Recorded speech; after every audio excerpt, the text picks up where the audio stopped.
Hello friends, আজকে বানাবো পেঁপে দিয়ে আলু দিয়ে রুই মাছের পাতলা করে ঝোল। পেঁপে আলু কেটে নিয়ে চলে এসেছি, হালকা করে মাছগুলো ভেজে নিয়েছি।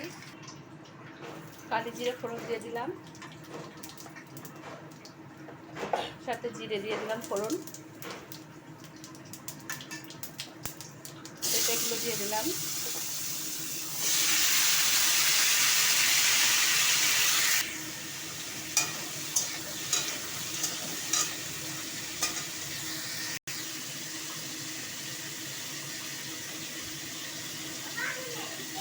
স্বাদ মতো লবণ দিয়ে দিলাম, সামান্য পরিমাণে হলুদ,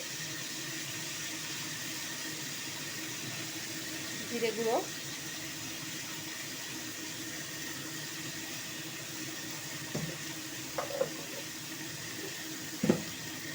একটুখানি জল দিয়ে দেবো।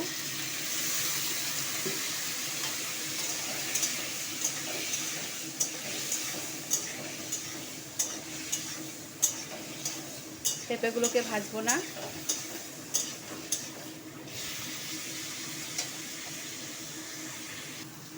তিনটে লঙ্কা আমি ভেঙে ভেঙে দিয়ে দেবো। যেহেতু লঙ্কায় প্রচণ্ড পরিমাণে ঝাল আছে, এই জন্য আমি কমই দেবো।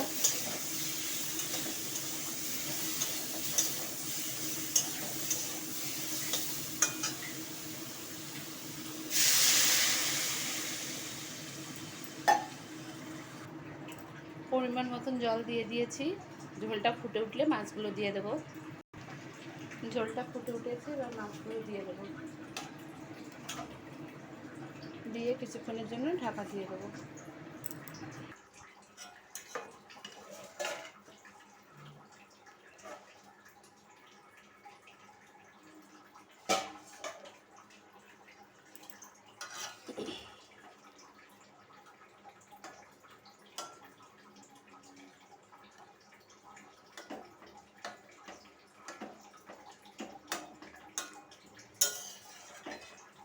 ঝোলটা আমার কমপ্লিট হয়ে গেছে, এবার আমি নামিয়ে নেব।